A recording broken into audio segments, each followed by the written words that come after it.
Welcome back to a best of 3 series of top level StarCraft 2. What I've got for you today is a Zerg versus Terran, where in game number 1 we find ourselves on Ultralisk and everybody rejoice. The player in red spawned on the red side of the map. Look at the LEDs. The player in blue, he spawned right over here in the bottom left with the blue LEDs. Now he's from Germany and he goes by the name of HeroMarine.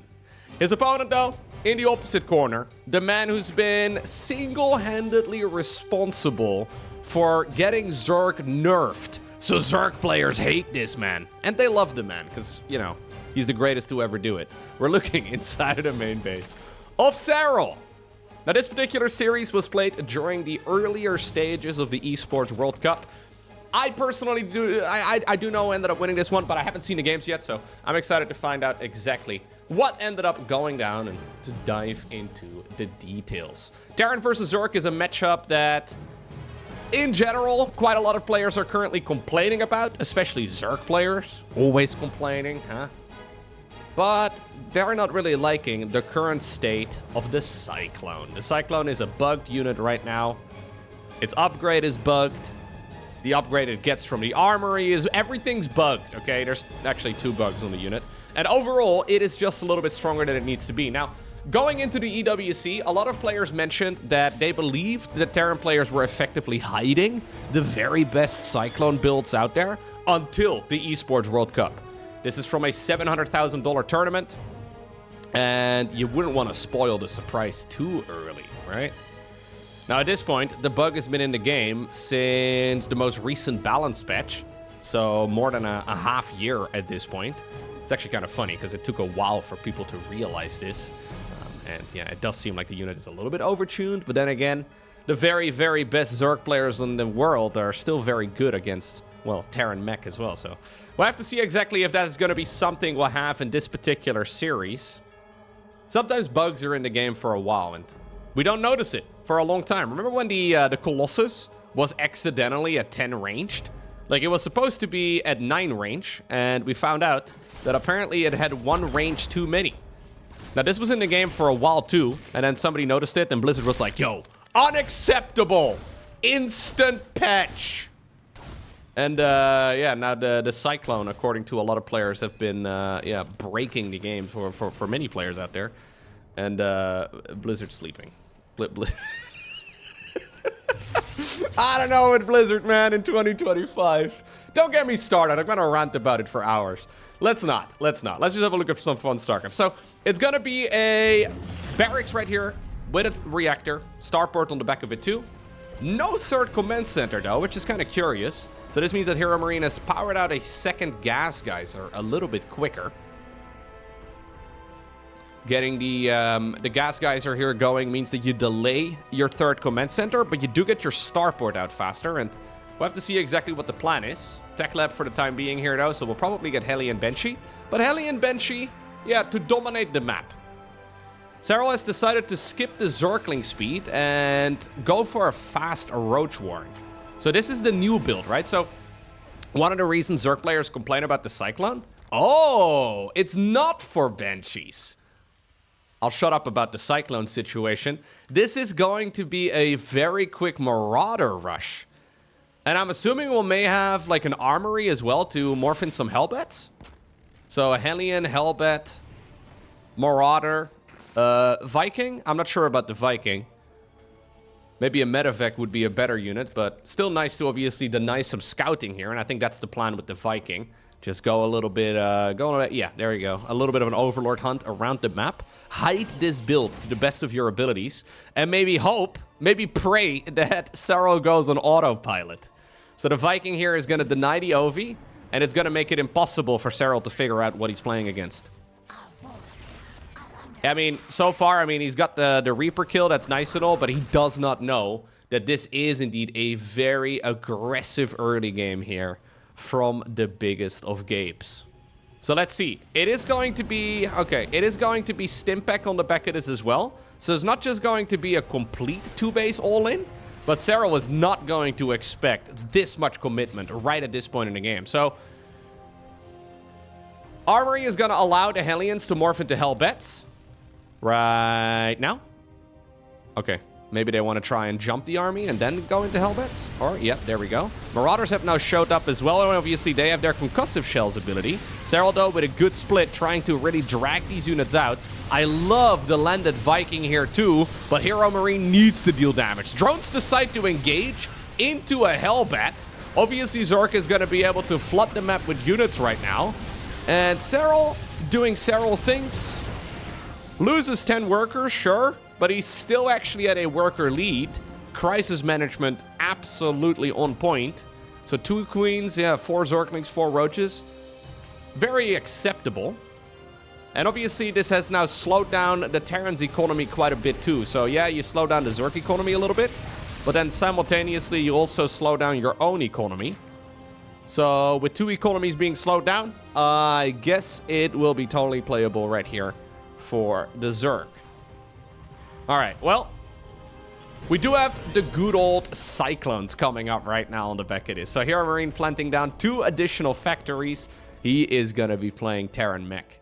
Oh, 4 additional factories even. Okay. Do we go any upgrades? Do we go the armor upgrade? I mean, if we're being this greedy, we may as well. One thing that, if I do have to criticize Serral, one thing is that Serral will usually play this quite passively. So after defending the first, haha, got you now type of play, he will usually just sit there and turn, well, himself into a bit of a punching bag. Maybe he likes getting punched, I don't know.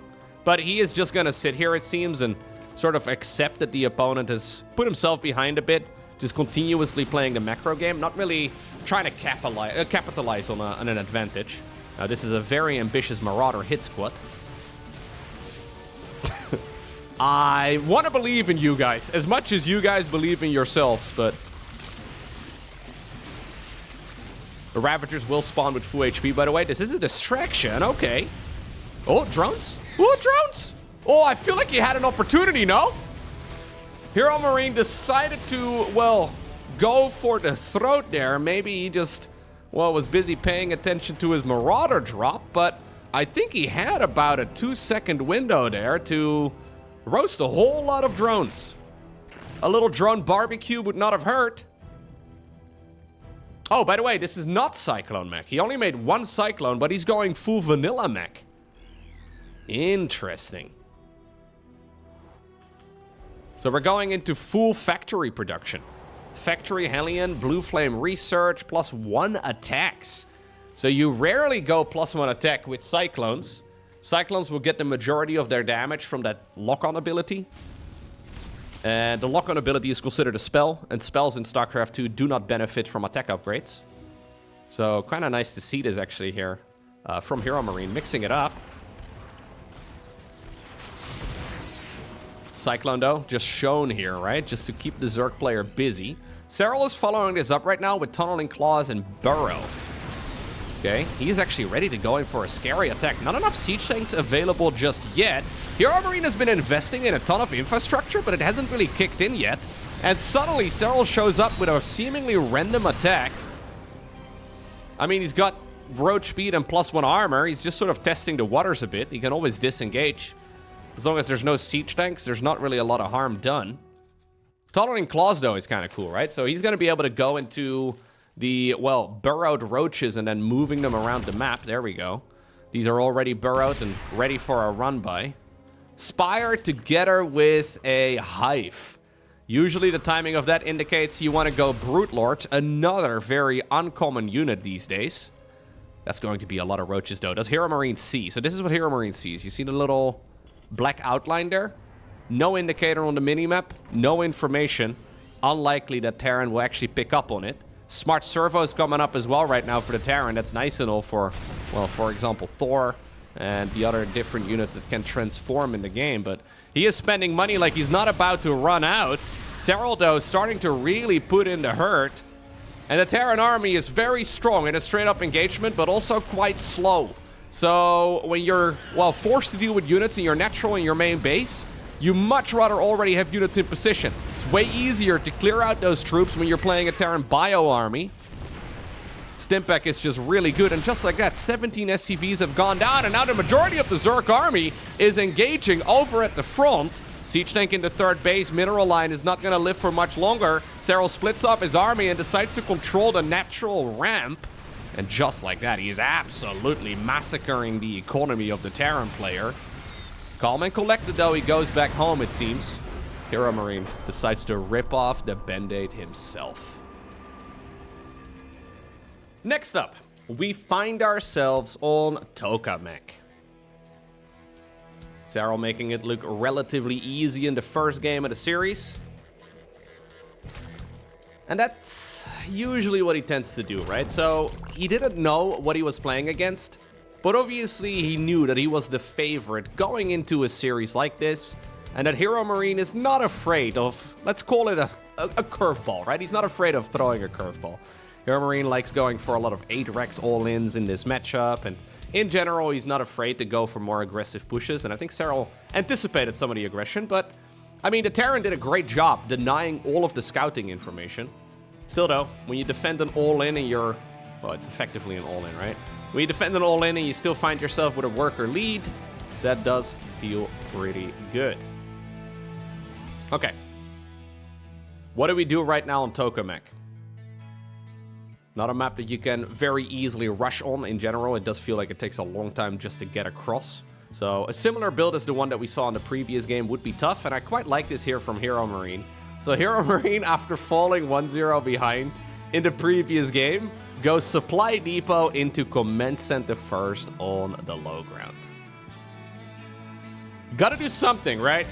Already a gigantic corner has been cut, but if you can get away with a Command Center first, I mean, any attack that you do on the back of this, it's going to hit sooner. It's going to hit a little bit earlier. And that's exactly why you want to go for moves like this from time to time. If you want to go for, I don't know, some sort of Marine all-in, for example, or maybe in the current meta you want to go for a Cyclone push, any of those attacks will hit slightly earlier if you can actually get away.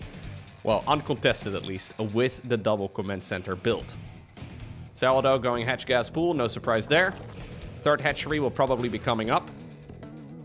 Zerg players in general have been quite greedy lately with the timing of their Zergling speed, so because of the Cyclone builds, a lot of Zergs have been forced to reinvent their early game quite a bit, and it seems like the one that they've settled on is skipping link speed in a lot of the situations.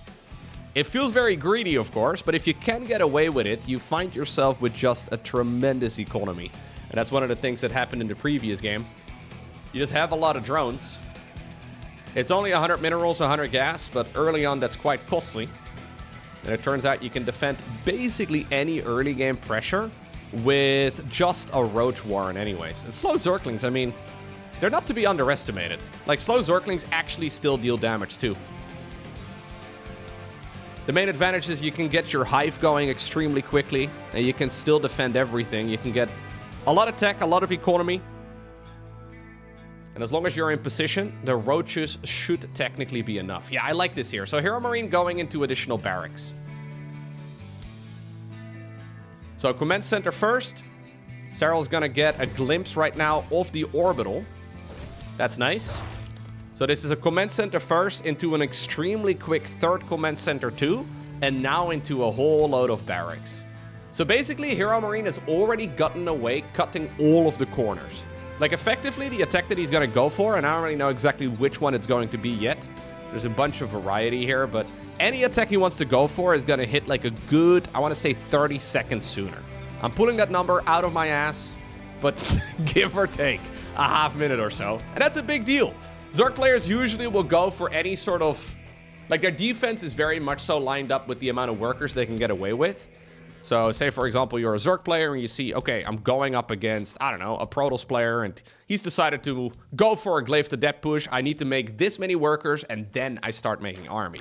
But suddenly now, all of those timings here are thrown out of the window. Serral's still dealing with very incomplete information, trying to figure out what the opponent is going for. Now, he doesn't have a lot of info, but he also gets info from not seeing certain things. Like, for example, even though he hasn't seen the barracks and the third command center and the timing of everything here, he has seen that there are no Hellions. He has also seen that there wasn't an additional Marine or two really joining in to shut down the Zergling scouts. And bits of info like that are still very, very important. Lair coming up right now as well for Serral, though. He does once more have that Roach Warren, so skipping out the Zergling speed, still doesn't have it. Just going into the good old Roach Warren and following it up with an Evo Chamber right now as well. Makes sense. But look, Serral's preparing a Spore Crawler. Spore Crawler here only makes sense against a Banshee opener. I mean, the starport isn't even done yet. He needs to be preparing right now for everything.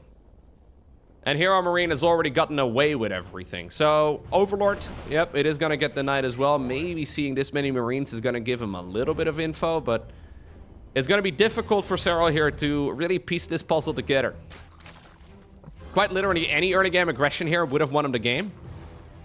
But it's not very common that we see him go for any form of early game aggression. Still, though, it comes down to execution, right? So, sure, you can get away with all the greed. Sure, you can macro this perfectly right now, but the execution still needs to be sharp. If Serral ends up getting Banelings in your face, if he gets a fungal growth on your army, you're, well, obviously going to be in a world of trouble.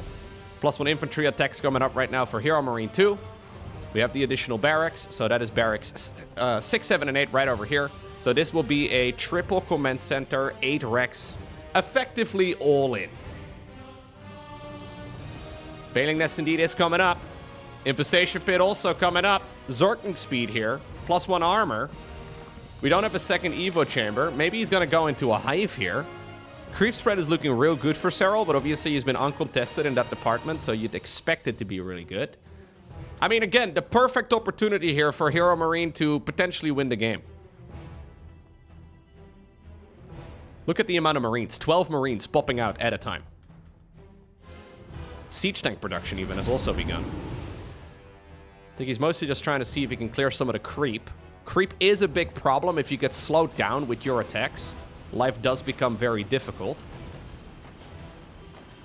You need to be, yeah, obviously if you shave off, you know, like say a half minute off of your early game, you need to get some value out of it. Now this is good. Oh, snipes the 4th. Picks up the majority of the Marines, only losing 3 there if I'm not mistaken. Snipes the Changeling here too, and now the rest of the Marines decide to join in.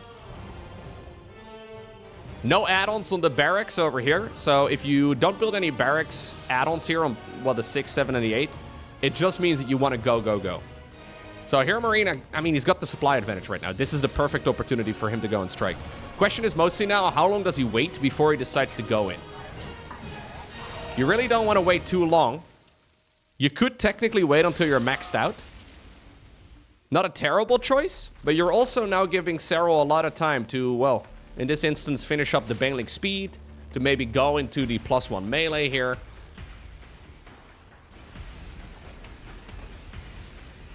But this has gone exactly according to plan here so far for HeroMarine.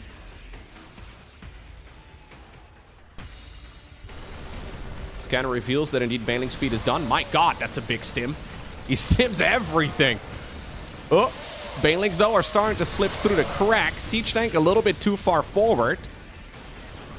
Little Zergling run-by attempted. Serral, though, has realized now that indeed this is a complete all-in. No hive required. Really, all you need to do is not die in the process. Deep onto creepy goes. No scans available with this many, with this many command centers, but getting rid of some of the creep is big. Serral decides to evacuate the 4th. I mean, perfect opportunity here for HeroMarine to grab the win. Still, though, Serral is going down to low ground right now. He does connect with some of the biological units. HeroMarine playing this calm and collected. Moves up towards the high ground. Banelings are starting to move through. Oh, corrosive bowels. Oh, they hit more than they really should be.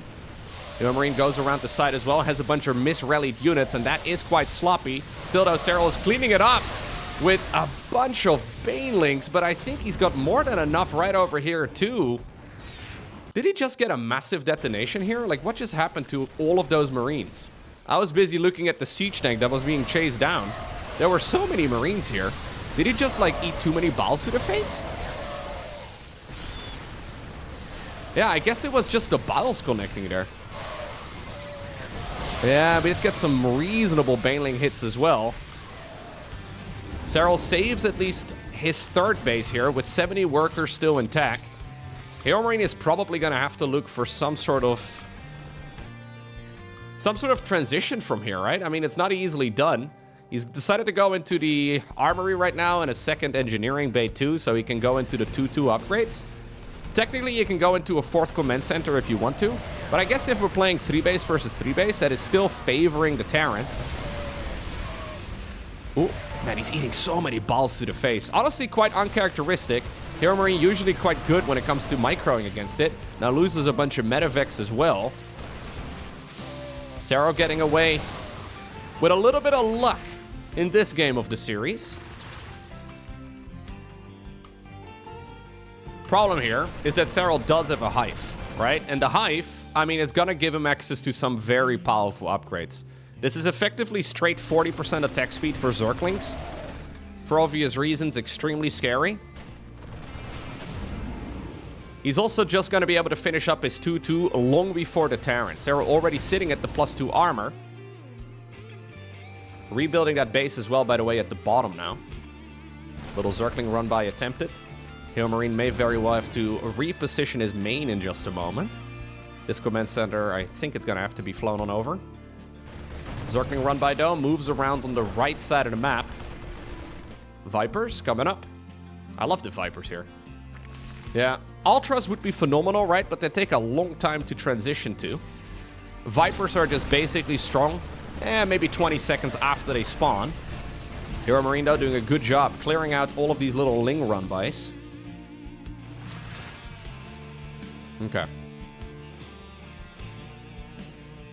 Let's see.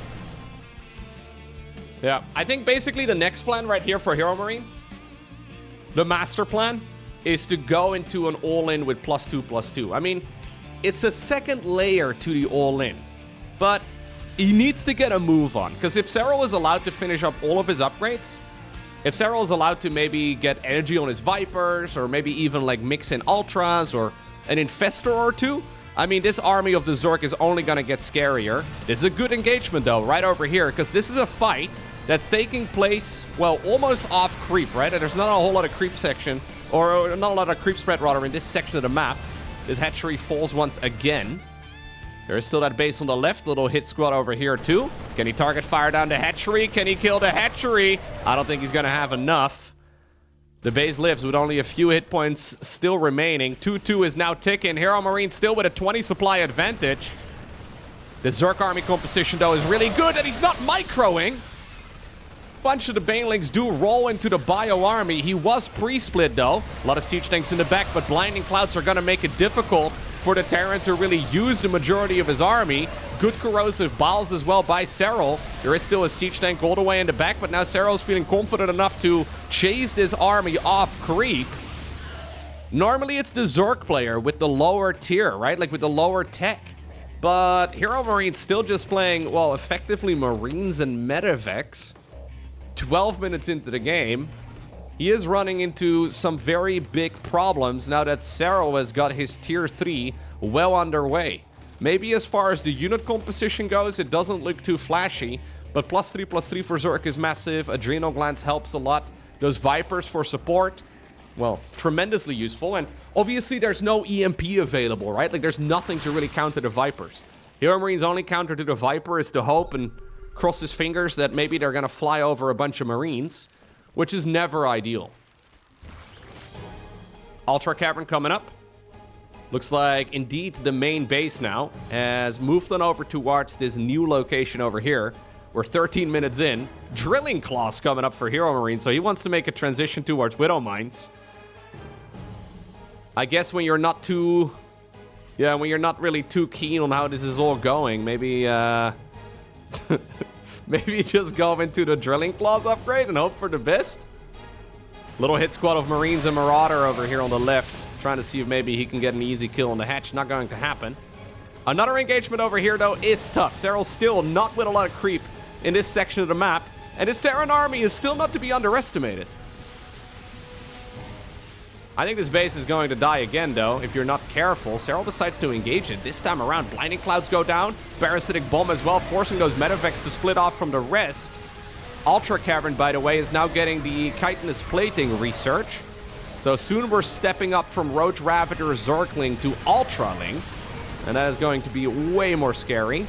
Couple of corrosive balls here, not targeted onto the siege tank just to try and slow this down. In the meantime, there is a little bit of a Zergling run by too, trying to just work away at whatever they can hit. And now the SCVs are starting to drop. Looks like finally HeroMarine did get another hatchery kill, but already there's more and more of those mineral fields for the Zerg player to mine. Still though, those orbital commands are really good. 22 SCVs have died. That basically means 22 additional supply available to make Marines with. Here's the problem though.